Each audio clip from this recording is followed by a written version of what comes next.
Hello everyone, मैं अंशुल गुप्ता आप सभी का स्वागत करता हूं भाई क्रिस क्रॉस क्लासेस में। और आज हम डिस्कस करने जा रहे हैं अपनी क्लास 12th की सोशियोलॉजी के बारे में। सेकंड बुक शुरू कर रहे हैं भाई हम। पहली बुक हमने कंप्लीट कर दी है, सभी चैप्टर्स अपलोड हो गए हैं। उसकी प्लेलिस्ट आपको ऊपर आई बटन नीचे डिस्क्रिप्शन में मिल जाएगी, चेकआउट करना बिल्कुल ना भूले भाई। मंडे से सैटरडे रेगुलर क्लासेस चल रही हैं। आज हम करेंगे अपना चैप्टर नंबर 1 संरचनात्मक परिवर्तन। कंप्लीट चैप्टर डिस्कस करेंगे भाई इस वीडियो में। डिटेल नोट्स का लिंक आपको नीचे डिस्क्रिप्शन में मिल जाएगा। साथ ही साथ अगर आप बाकी सब्जेक्ट्स के detail notes, important question, quizzes या अदर कंटेंट चाहते हैं तो अभी के अभी विजिट करें हमारी वेबसाइट crisscrossclasses.in को। तो चलिए शुरू करते हैं फटाफट से। मेन पॉइंट्स देखते हैं हमारे क्या क्या हैं। सबसे पहला है संरचनात्मक परिवर्तन कहते किसे हैं, वो समझेंगे हम। उसके बाद देखेंगे औपनिवेशिक शासन के बारे में। फिर समझेंगे भारतीय अर्थव्यवस्था पर औपनिवेशिक शासन का क्या प्रभाव पड़ा। उसी के साथ साथ देखेंगे औपनिवेशिक शासन का भारतीय समाज पर प्रभाव। इस दौरान भारतीय समाज में उसकी संरचना में क्या क्या परिवर्तन आए, और औद्योगिकरण, नगरीकरण और भारत में आधुनिकीकरण को समझेंगे। तो चलिए फटाफट से शुरू करते हैं भाई। उससे पहले एक इंपॉर्टेंट इंफॉर्मेशन कि जो हमारी ऑफिशियल एंड्रॉइड ऐप है वो प्ले स्टोर पे लिस्ट हो गई है। तो अभी के अभी सभी बच्चे उस एंड्रॉइड ऐप को डाउनलोड करें, ठीक है भाई। और वहां पर आपको सभी नोट्स, इंपॉर्टेंट क्वेश्चन, क्विजेस वगैरह एक ही जगह पर मिल जाएंगे, और उसी के साथ साथ सभी क्लासेस की अपडेट्स भी मिल जाएंगी। तो अभी के अभी प्ले स्टोर पर जाकर क्रिस क्रॉस क्लासेस सर्च करके एप्लीकेशन को डाउनलोड करें। तो चलिए भाई, सबसे पहले ये समझते हैं कि संरचनात्मक परिवर्तन होता क्या है। तो देखिए, समाज की संस्थाओं, नियमों एवं कार्य प्रणालियों में आने वाले बदलाव को संरचनात्मक परिवर्तन कहा जाता है। तो जो हमारी समाज की संस्थाएं हैं, जैसे परिवार हो गया, जाति हो गई, वर्ण व्यवस्था हो गई, समाज के जो नियम है, समाज का जो कार्य करने का तरीका है, उन सब में आने वाला बदलाव क्या कहलाता है भाई? संरचनात्मक परिवर्तन कहलाता है। प्राचीन दौर से अगर हम देखें, यानी पुराने समय से लेकर आज तक भारतीय समाज की संरचना में बड़े स्तर पर बदलाव आए हैं।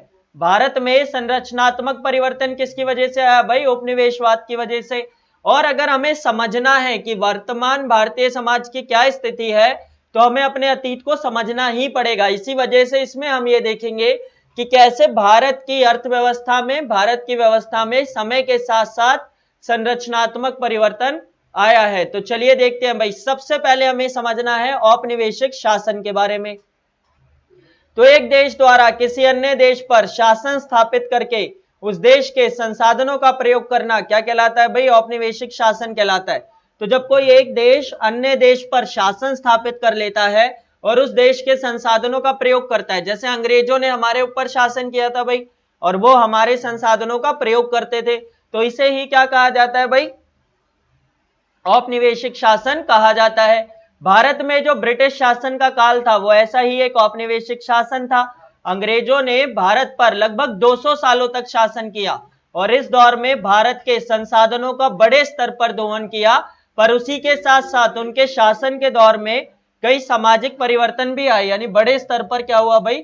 परिवर्तन भी आया। तो देखते हैं जरा क्या क्या परिवर्तन आए। उससे पहले हम ये समझते हैं कि इस औपनिवेशिक शासन के मुख्य उद्देश्य क्या थे, यानी अंग्रेज हमसे चाहते क्या थे। तो भारत में स्थापित औपनिवेशिक शासन का मुख्य उद्देश्य भारतीय संसाधनों का शोषण करना था। यानी जो उनका पहला उद्देश्य था वो तो ये था कि भारत में जितने भी संसाधन है उनका वो क्या कर सके? शोषण कर सके। ब्रिटेन में आई औद्योगिक क्रांति के दौर में ब्रिटेन को कच्चे माल एवं बाजारों की आवश्यकता थी। अब देखो, ब्रिटेन में औद्योगिक क्रांति की शुरुआत हुई तो उस दौर में उन्हें कच्चा माल चाहिए था, और फिर बने हुए सामान को बेचने के लिए बाजार चाहिए था। तो इन दोनों आवश्यकताओं की पूर्ति के लिए उन्होंने किसका सहारा लिया भाई? भारत का सहारा लिया। कैसे? तो देखो, भारत के किसानों को ब्रिटेन के उद्योगों के लिए कच्चा माल उत्पादित करने के लिए मजबूर किया गया। यानी किसानों को इंडिगो पैदा करने और बाकी सभी चीजें, चाय वगैरह की बगानी करने के लिए मजबूर किया गया, ताकि जो ब्रिटेन के उद्योग है उनको कच्चा माल की पूर्ति की जा सके। और साथ ही साथ भारतीय उद्योगों पर कई प्रकार के प्रतिबंध लगा दिए। जैसे कि हमारे यहाँ पर हस्तशिल्प उद्योग हुआ करता था, उस पर जब वो बाहर सामान भेजा करते थे तो बड़ी मात्रा में टैक्स लगा दिया, जिससे वो उद्योग धीरे धीरे उसका पतन हो गया। तो भारतीय उद्योगों पर प्रतिबंध लगा दिया, और यहां से सभी माल कहां ले जाने लगे? ब्रिटेन ले जाने लगे। ऐसा उन्होंने इसीलिए किया ताकि ब्रिटेन में जो विकसित हो रहे थे उद्योग, उनको कच्चे माल की पूर्ति हो सके, और साथ ही साथ वो वहां से जो बना हुआ माल है उसे भारत में लाकर बेचा करते थे, तो उन्हें बाजार भी मिल गया और साथ ही साथ कच्चे माल के लिए जगह भी मिल गई। तो इस तरीके से ब्रिटेन के लोगों ने भारत का शोषण किया। तो ब्रिटिश शासन द्वारा भारत में केवल अपने हितों की पूर्ति की गई।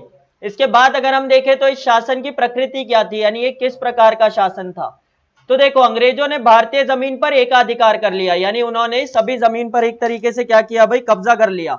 अब वो कब्जा करने के बाद उनका क्या हो गया भाई, एकाधिकार स्थापित हो गया किसके ऊपर, भारतीय बाजार के ऊपर। अंग्रेजी सरकार द्वारा बहुत से ऐसे नए कानून बनाए गए जिससे उनके हितों की क्या हो सके भाई, पूर्ति हो सके, यानी उनके हितों को पूरा किया जा सके। ये व्यवस्था थी, ये पूंजीवाद पर आधारित थी। ठीक है भाई, किस पर आधारित थी, पूंजीवाद पर आधारित थी। और इसका जो मुख्य उद्देश्य था वो क्या था, ज्यादा से ज्यादा लाभ कमाना। तो अंग्रेजी सरकार द्वारा बहुत से नए कानून भी बनाए गए जिससे उनके हितों की पूर्ति हो सके।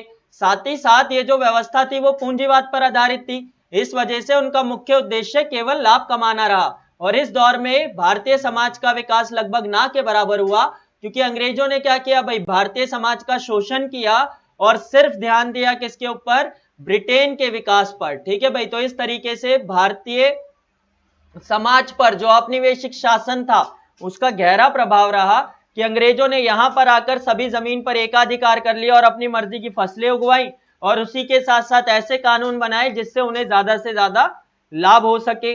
भारतीय अर्थव्यवस्था के बारे में बात करें अगर हम उस दौर में, तो भारतीय अर्थव्यवस्था के लगभग हर क्षेत्र की हालत बहुत ज्यादा खराब थी। जैसे पहले हम बात करें कृषि क्षेत्र के बारे में, तो औपनिवेशिक शासन के द्वारा भारत में जमींदारी प्रथा की शुरुआत की गई।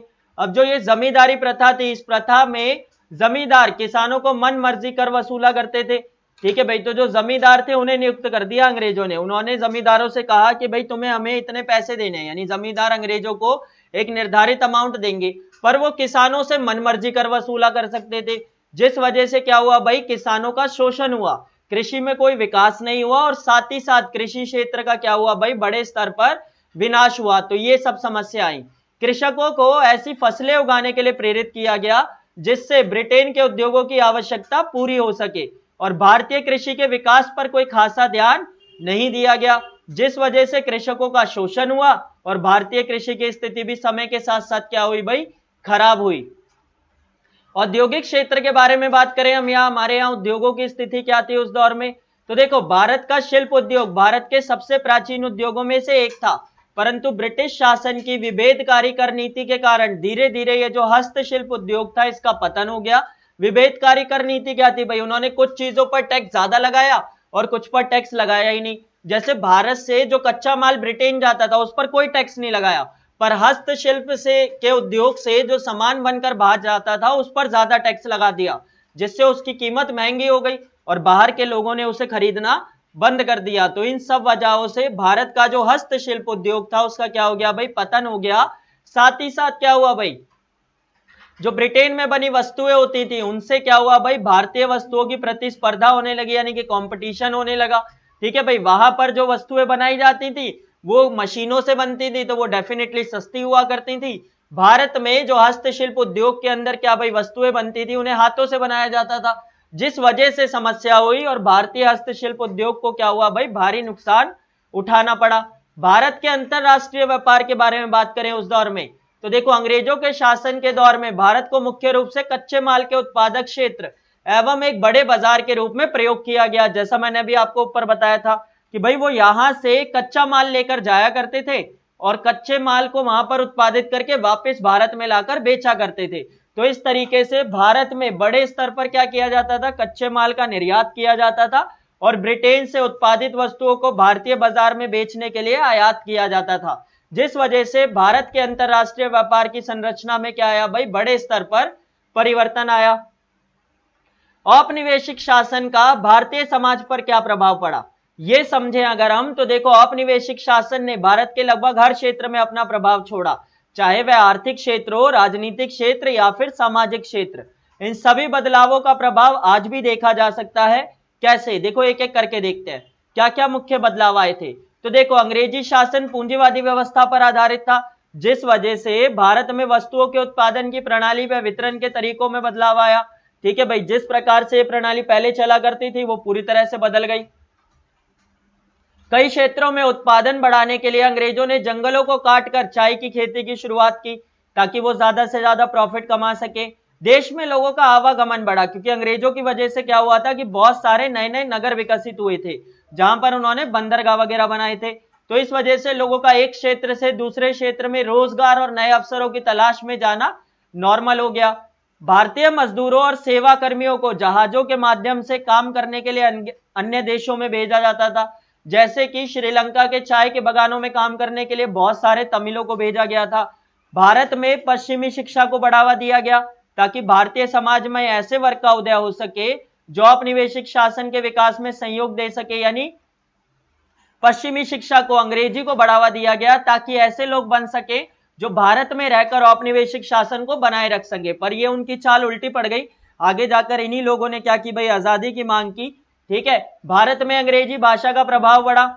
उसी के साथ साथ स्वतंत्रता के बाद भारत में जो संसदीय व्यवस्था अपनाई गई, आपको पता है कि जो हमारी राजनीतिक प्रणाली है वो संसदीय प्रणाली है। तो जो ये संसदीय व्यवस्था अपनाई गई वो ब्रिटेन की व्यवस्था पर ही आधारित है। और साथ ही साथ भारतीय कानून, संस्कृति, इन सभी में हम औपनिवेशिक शासन की जो छाप है वो बड़े स्तर पर देख सकते हैं। अगर हम वन बाय वन देखें कि भाई क्या क्या एग्जैक्टली परिवर्तन हुए, यहां तक हमने समझा है कि औपनिवेशिक शासन में क्या क्या हुआ, तो आप देखेंगे कि एग्जैक्ट परिवर्तन क्या क्या हुए।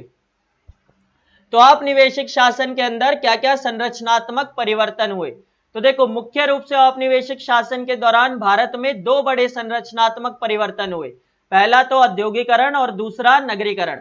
तो पहले औद्योगिकरण समझते हैं कि क्या होता है। औद्योगिकरण का मतलब होता है कारखानों में बड़े स्तर पर उत्पादन की प्रक्रिया की शुरुआत। ठीक है, यानी नॉर्मली क्या होता है कि जब भाई औद्योगिकरण नहीं होता तो लोग अपने घरों के अंदर छोटे मोटे कुटीर उद्योगों में उत्पादन करते हैं। पर औद्योगिकरण की प्रक्रिया के अंतर्गत बड़े बड़े उद्योगों की स्थापना होती है, जहां पर बड़े स्तर पर उत्पादन किया जाता है। तो ऐसे ही कारखानों में बड़े स्तर पर उत्पादन की प्रक्रिया की शुरुआत ही क्या कहलाती है भाई, औद्योगिकरण कहलाती है। इस प्रक्रिया के अंतर्गत मुख्य रूप से उत्पादन घरेलू उद्योगों से निकलकर बड़े बड़े कारखानों तक पहुंच जाता है, और इन कारखानों में बड़े स्तर पर क्या किया जाता है भाई, उत्पादन किया जाता है। अब हमें बात करनी है कि भाई औद्योगिकरण की विशेषताएं क्या क्या होती है, यानी इसमें क्या क्या खास होता है। तो बड़े स्तर पर उत्पादन करना औद्योगिकरण कहलाता है, अभी हमने पढ़ा। इसकी वजह से क्या होता है भाई, जो उत्पादन है वो मुख्य रूप से मशीनों द्वारा किया जाता है, ताकि ज्यादा उत्पादन किया जा सके। ठीक है भाई, उत्पादन की प्रक्रिया में श्रम के उपयोग में कमी आती है, यानी लोगों का उपयोग, लेबर का उपयोग कम किया जाता है। देश के विकास में जो विकास की गति होती है, देश में विकास की जो गति होती है उसमें वृद्धि आती है। और उसी के साथ साथ समाज में नए आर्थिक वर्गों का उदय होता है, यानी जो उत्पादन करके, पहले क्या होता था भाई, या तो गरीब होते थे या अमीर, तो इससे क्या होता है भाई, मध्यम वर्ग का उदय होता है जो उत्पादन की प्रक्रिया में लगकर लाभ कमाता है। इसके बाद अगर हम देखें तो इसके सामाजिक प्रभाव क्या होते हैं, तो देखो छोटे मोटे जो उद्योग होते हैं उनका विनाश हो जाता है, क्योंकि इतने बड़े स्तर पर मशीनों से बनाई गई जो चीजें हैं वो उनकी प्रतिस्पर्धा का मुकाबला नहीं कर पाते, क्योंकि वो चीजें सस्ती होती हैं। संयुक्त परिवारों की समाप्ति हो जाती है, क्यों, क्योंकि लोग गांव से शहर की तरफ पलायन करने लगते हैं रोजगार के लिए। शहरीकरण में वृद्धि होती है, यानी शहरों का विकास होता है। आर्थिक संकट की समस्या आ जाती है, तो जो ये छोटे छोटे कुटीर उद्योग क्या हो गए थे भाई, समाप्त हो गए थे, इनके लिए आर्थिक संकट की स्थिति आ जाती है। देश में बेरोजगारी बढ़ती है, क्योंकि बड़े बड़े उद्योगों के लगने की वजह से अब जो 10 लोग काम किया करते थे उसे एक मशीन द्वारा कर लिया जाता है, तो वो 10 लोग बेरोजगार हो जाते हैं। उसमें से अगर कुछ लोग मशीन चलाने में भी लग जाते हैं, मान लीजिए 3 लोग, तो बाकी के 7 लोग बेरोजगार हो जाते हैं, जिस वजह से बेरोजगारी की समस्या बढ़ती है। पूंजीवाद का प्रभाव बढ़ता है, यानी लोगों के मन में ज्यादा से ज्यादा लाभ कमाने की इच्छा पैदा होने लगती है। श्रम विभाजन की शुरुआत होती है। श्रम विभाजन क्या होता है भाई, श्रम विभाजन का मतलब है लोगों के बीच में कामों को बांट देना, कि भाई आईटी वाले आईटी से रिलेटेड काम करेंगे, मार्केटिंग वाले मार्केटिंग का काम करेंगे, कंटेंट क्रिएटर कंटेंट बनाएंगे, तो वीडियो क्रिएटर वीडियो बनाएंगे, वीडियो एडिटर वीडियो एडिट करेगा। तो इस तरीके से काम अलग अलग लोगों में बांट दिया जाता है। जाति प्रथा के प्रभाव में कमी आती है, क्योंकि इस दौर में जब इतने सारे लोग एक साथ काम करते हैं तो जाति का महत्व कम हो जाता है। यातायात के साधनों का विकास होता है भाई। यातायात के जो साधन होते हैं वो समय के साथ साथ विकसित होते हैं, क्योंकि जो सामान बनता है या जो कच्चे माल की जरूरत होती है वो इन्हीं साधनों द्वारा पूरी होती है, और समाज में नए वर्गों का उदय होता है। स्वतंत्र भारत में अगर हम देखें कि औद्योगिकरण कैसा रहा, तो स्वतंत्र भारत यानी स्वतंत्रता के बाद भारत में औद्योगिक विकास पर खासा ध्यान दिया गया, क्योंकि देखो अंग्रेजों के दौर में तो कोई औद्योगिक विकास हुआ नहीं था। मैंने आपको बताया कि यहां से कच्चा माल ले जाते थे और वहां से बनी हुई वस्तुएं ले आते थे, तो उद्योगों का विकास ब्रिटेन में हुआ, भारत में नहीं हुआ। तो इस वजह से स्वतंत्रता के बाद भारतीय सरकार ने भारत में उद्योगों के विकास पर खासा ध्यान दिया। भारी मशीन उद्योगों को विकसित किया गया ताकि विकास की गति तीव्र हो सके और बेरोजगारी में कमी आए। साथ ही साथ छोटे उद्योगों को निजी क्षेत्र में, आपको पता है कि भारत ने क्या अपनाई थी भाई, मिश्रित अर्थव्यवस्था अपनाई थी, जिसमें निजी क्षेत्र भी होता था और सार्वजनिक क्षेत्र भी होता था, यानी सरकारी क्षेत्र भी होता था। तो सरकार ने यह देखा कि जो लोग हैं, तो प्राइवेट लोगों के पास यानी जो आम आदमी है उसके पास इतना पैसा नहीं है कि वो बड़े बड़े उद्योग स्थापित कर सके। तो उन्होंने एक नीति बनाई कि भाई बड़े बड़े उद्योग सरकारी क्षेत्र में शुरू किए जाएंगे और छोटे उद्योगों को निजी क्षेत्र में विकसित किया जाएगा। तो इस तरीके से छोटे उद्योगों को निजी क्षेत्र में विकसित किया गया और बड़े उद्योगों को सरकारी क्षेत्र में विकसित किया गया। अब इस बड़े स्तर पर औद्योगिकरण की वजह से देश की आर्थिक स्थिति पहले से क्या हो गई भाई, बहुत ज्यादा बेहतर हो गई। नेक्स्ट था हमारा नगरीकरण। नगरीकरण क्या है भाई, नगरीकरण के बारे में बात करते हैं।